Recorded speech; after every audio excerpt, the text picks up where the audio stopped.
Hey everyone, I've just come back from Pauline's crochet bag workshop and fabric gems, and I can't wait to show you what I've done. It's really exciting. I loved it. I'm all about the crochet at the moment anyway, but actually being able to then use reclaimed things from my house. And would you believe that I've just had a massive clean out a week ago and got rid of so many sheets and doona covers and things that I could have used for this kind of a thing, which, yeah, anyway, it is what it is. But now I'm looking at those things with a whole new light in terms of how they can be repurposed into making. So I'll show you what I've got, show you what I've done. And oh God, if you get the chance to go, it was so great. Do it. Have a look. So for those of you a bit further away, a bit further afield, this is what we keep talking about, the amazing green door. And it's just, Zoe has created from an old shed the most incredibly creative, supportive, artistic community where all these wonderful things happen in this space, and all of these women and artists get together and we create and we support each other and we swap ideas and we teach each other, and it is so special. I don't think there's anywhere else like it. Sorry, that's a bit fast. But yeah, isn't it incredible? So if you are, and we've had people come here from America, come out, we've got people come from New Zealand, Tasmania, lots of Queenslanders come down. Beautiful, beautiful work. Oh my goodness. Crocheted bags. This is the amazing Pauline Franklin.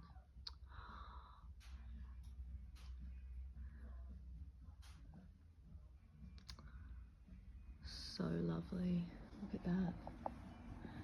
It's all set up for the workshop. Oh, look at that. Doesn't that just make you absolutely full of joy? Oh, gorgeous. Absolutely gorgeous.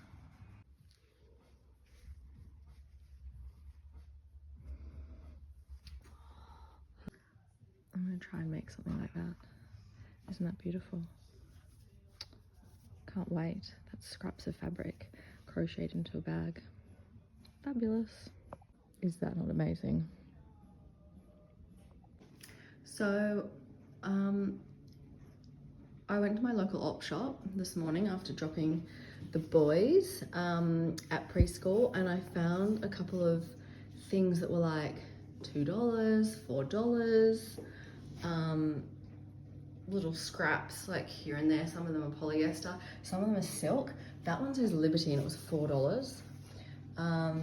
This one I don't know. I love it. It's really, really beautiful. So I thought that would make a nice color combo, all that with something plain running through it, and then wait until you see this, which you know how I love a little pop of neon. Have a look what I found. Is that just not the best? Look at this. It's like stretchy, spandexy material, but it is so floral. It's not even funny. It's not, the light's just gone funny. So that is gonna go on my greeny blue ones, and that was $2 for this quite long piece. So that just made me so excited. And I think that's gonna tie in incredibly well with all this greeny blue stuff and the blue sheet as the base.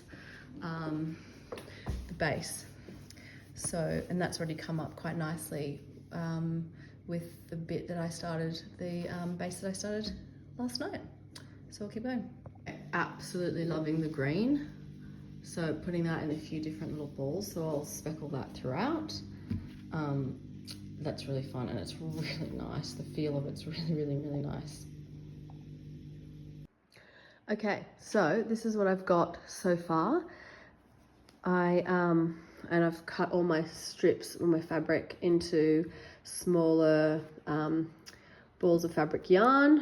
So all my different colors that I got at the op shop. I actually would like to add some white to this, and I was clearing out an old cot sheet yesterday. It's like a flannelette with tiny blue stars, and I thought that'd be really nice in here too, and I'm not going to use that going forward, so I'm going to cut that up today. And yeah, I've just added, I don't want it to be like in perfect stripes, so what I've done is tried to make it look a bit more abstract and put little kind of, the pattern is random and it is patchy, but that's deliberate. So I don't want that stripe effect of where you change a color, you know, every row or every third row. I want it to look a bit more natural in its changing of things. So I've got like quite a chunky bit of that seafoam green there. And you know, my sheet, like that massive king size sheet, will be the base. That will turn out to have the most of this fabric in it because I've got the most of that fabric. That's all I've got of those because they were just remnants from an op shop. And I'm absolutely loving the green, and it's so lovely to work with. It just slips through, it's so smooth. And yeah, so I'm considering putting a little bit of this, I mean, it would go nicely, but I just don't know for the finished product. I might just keep it the blues and the greens for this one, but yeah, so we'll keep going. I'm just changing it as I go along. So yeah, so that's the update so far, so hopefully I can do a little bit of work on it today.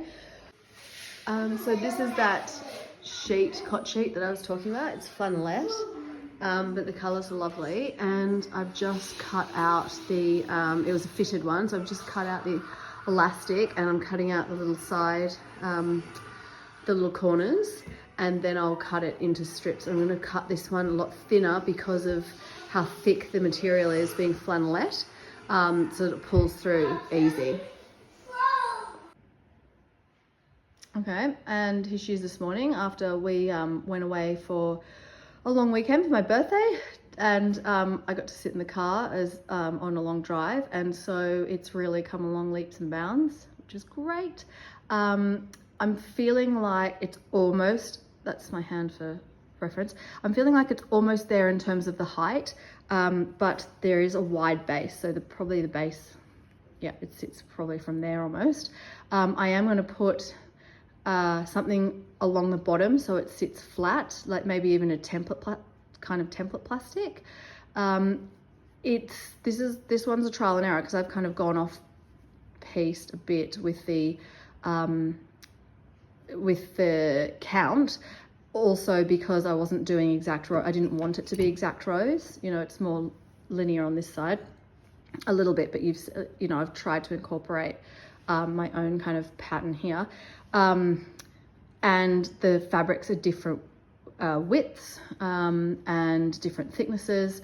So, you know, I've got, you know, something that would be a lot, almost if you would think of pliage, something a lot thicker here with the sheeting, and especially this, which I really like because it holds the structure together, this flannelette sheet versus something really fine like the nylon, which is just so slinky if you think about the piece of fabric that it was.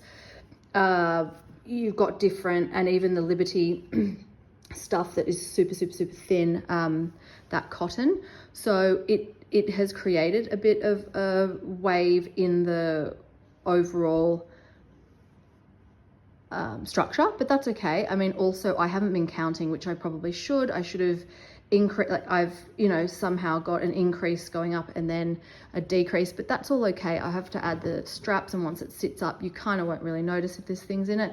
All of these things are really good to learn. It's not supposed to look like a square or an exact rectangle. That's not the point, because it's all from reclaimed things. So if it was going to be from something, you know, exactly perfect, I would have made it out of crochet yarn, because I would have had something that was an exact formula and that was consistent the whole way through. So the whole point of it is you're using different materials, and that gives you different textures. So that's where I'm up to at the moment.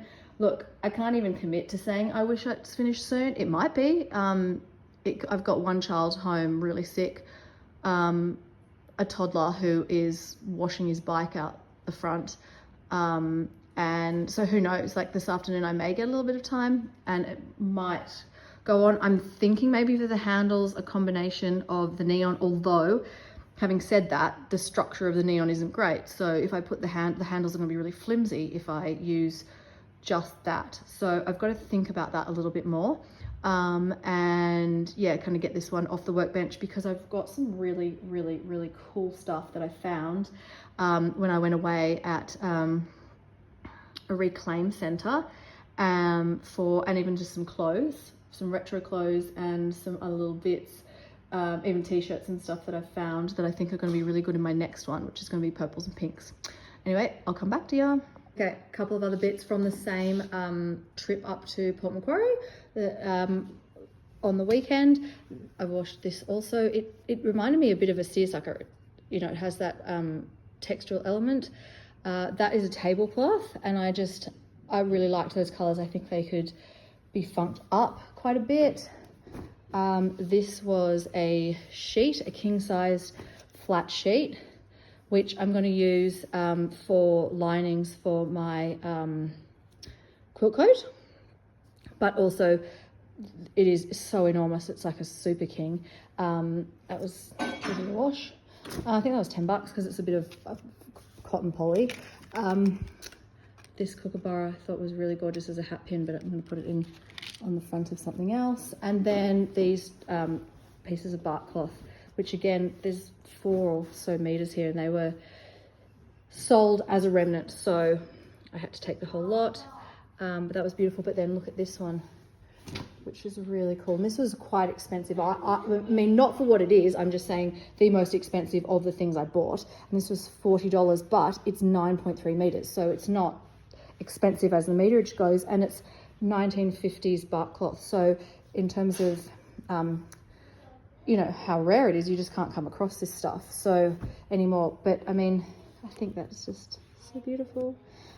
So I don't know what I'm going to do with that, but I saw it and I thought, well, there's a million things. Yep, so that's that. It is coming along. And also I got these just from a really cheap almost like $2 discount store, and I know they're acrylic, but I'll just see how they go in this. The colors are right, so that's pretty cool.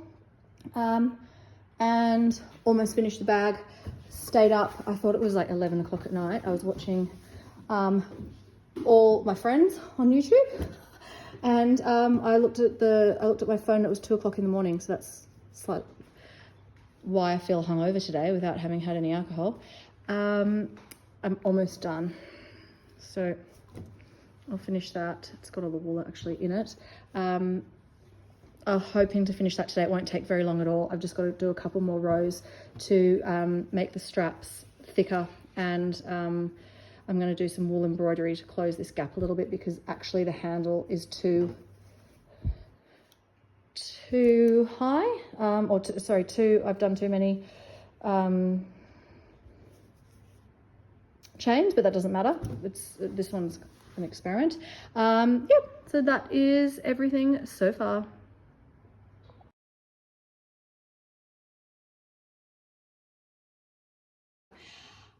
This is where I'm up to. This is the front. I have reduced the handles down quite a bit because that's just my personal preference for holding a bag this size, this heavy, because what you don't really expect is actually the weight of this that comes up. I'm talking about that's the base there. So I will put at the very end, I will put a plastic or base in the bottom, so it will sit up. For these purposes, you don't need to see that now. Obviously it's a little bit wonky because I haven't wanted to go line for line for line. I wanted to kind of make it a little bit abstract in its design.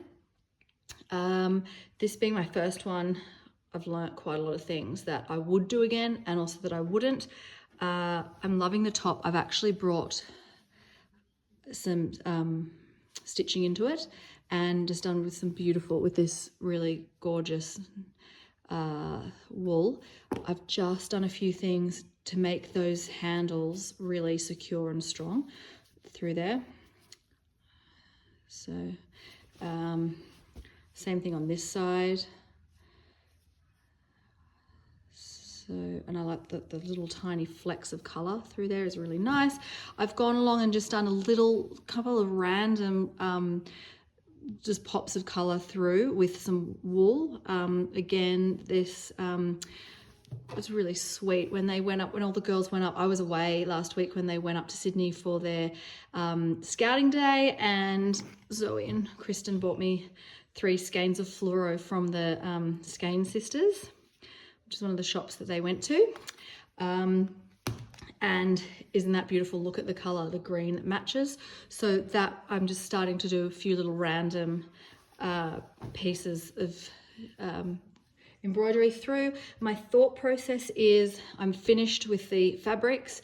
I will just put this last stretchy neon that's through here along the top, and I think that will finish it off quite nicely. I'll see, and I'll show you how that looks and see if I feel like it's balanced. I'm gonna still keep going with a few little pops of color through some patches, and I've got some ideas for pom-poms.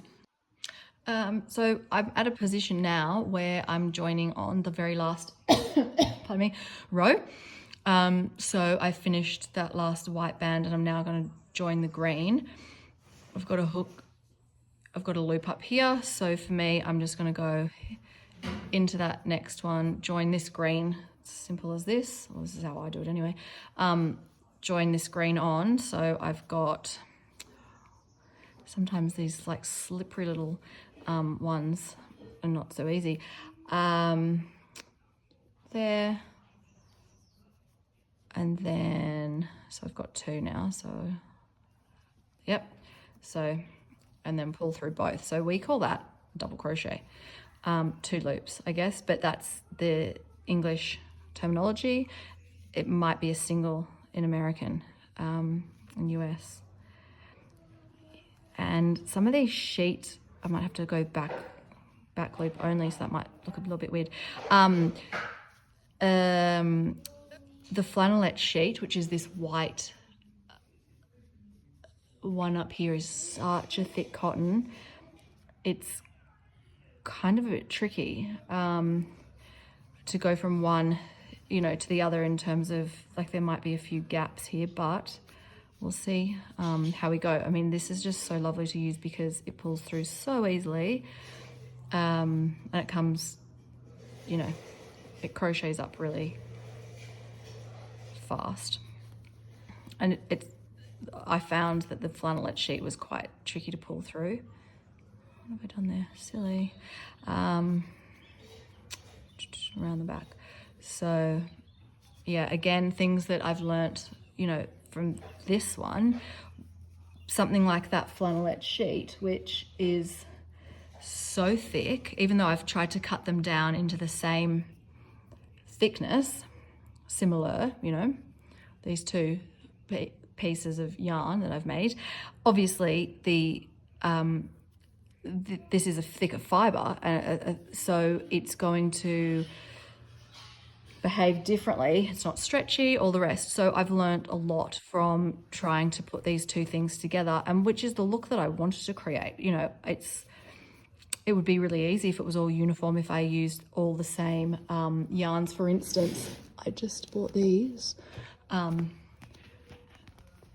they're called corduroy looking yarn, and so I mean, you mix those colors to get joined together, you'll be laughing, but obviously it'll look the same. It'll be the same height, the rows will be the same height, the texture will be the same along the way, and the beauty of this was that it is textural and that it is scrappy, and I'm not I don't love scrappy quilting for myself. I love looking at them, and so for me, I'm not super into scrappy projects. So for me to actually be really drawn to this scrappy project was really interesting, which is why, for my OCD brain, which is why I like straight edges, all sorts of things like that normally, which is why I wanted to pursue this, because I was like, well, that's not something I would normally pursue. And it was a really lovely experience. And it's something that, you don't have to put that much engineering into. You don't have to put that much thought into. If you're doing it really scrappy, then you don't even look at the color you're picking up, you know, then that doesn't matter. I did for this because I wanted to have a balance, and I had a rough idea of what I wanted to make it look a little bit like a landscape, you know, rolling hills in the greens. But I mean, that's just what my eye sees. And she's done. Completely finished. So I'm really, really happy with this. I learned a lot, as I've talked about. Finished, just made a couple of pom-poms with some of the variegated wool that I have, and the wool that the girls bought me for my birthday, and finished the fluoro edge, and yeah, it's all done.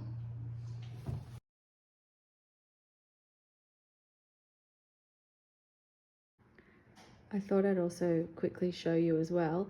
I pulled a Kate and stayed up really late one night this week and made this after I'd finished making my other one, and I reduced the base size and the foundation stitches from 25 to 18, so it made this one a whole lot smaller. And my thinking on this one is it's going to be a little clutch. I haven't quite finished it yet. I've got some yarns that I've made, some fabric yarn that I've made out of all these different fabrics, and I bought those too. We talked about before, there's a bit of fluoro in there from Beck and at Sobe, and yeah, so then I'm going to put a vintage, some kind of vintage brooch on the front, and that's going to be a little clutch. So that came up, I did that in like maybe 3 hours. It was fantastic. It's so easy when you just keep them straight, and that's something I've kind of learnt, that I loved my other one, but it takes so much longer if you're not just basically doing rows, and you're doing them in chunks like I did before. But anyway, so this one I'll bring back to you when it's a little bit further along. Ta-da, here we go. Here she is. I found this awesome vintage button in my stash. That was fantastic. In that little jar I have of all my little bits and pieces, I made some pom-poms out of my amazing colored wools that I have. So, you know, I mean, that's always fun. That's a lucky dip of just amazingness. And this one came up so fast. I actually put a zip in. So some little tags, and a press stud as well. So I thought, while I knew I wanted to make it a pouch,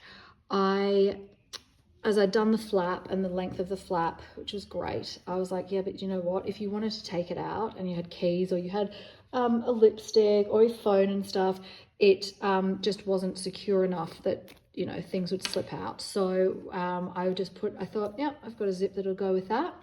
And lo and behold, yeah, perfect. It's got a ball of wool in there. So that's what I've done. An amazing neon zip from Beckett Sobe curated, and this came up so fast. As I said, I reduced that bottom. It's a lot smaller than my other one, which you can kind of see the scale, maybe almost a little bit. That's a bit more like it, maybe. Pull that back and see, yeah. So super fast, obviously, as I've said before, without the design of the one that is here that I've done there with the blocks of color. This came up super, super quick, so much so that it's a bit addictive. I did that in like, I don't know, 20 minutes last night. And that is, I have, when I went up there, I started looking, you know, because Pauline talks about find things that you can repurpose. So I found a pair of pajama pants in an op shop that were $1, but, and that's the like ankle elastics, which I'm going to keep because maybe they can be used for something else. And they're beautiful. I just loved the color, and it was a really good brand of pajamas that I recognized, and a gorgeous material. So I've cut them up and made yarn with those. I also found, oh, it's not here. I also found a t-shirt, and it was an oversized, a really huge size t-shirt that again was maybe $1 or $2, and it was in this purple color. And so it actually gave me an enormous amount of material, and I just cut the sleeves out. I think I've still got the front, and I used the back because there was a pocket at the front which looked quite cute, and I thought, oh, maybe I'll leave the pocket on because it could be used for something. But so something like that. There actually was wool in there. I've made some yarn with a gingham, which is really beautiful pink and mauve. And I have some fabric. I went in, oh, that's actually connected. I went into my stash for my sewing stash, quilting stash, and I got some, this actually is a stretchy one. That's not a quilting cotton, but I got some other bits and bobs from my quilting stash. So that's actually an amazing petty pan material from Sobe that I bought ages ago, and I thought, you know what, I'm going to use it. I'm going to use it in something that I love. So watch this space. There's a purple one coming out, purples and aquas and yeah, greens. So that's where I'm up to with that.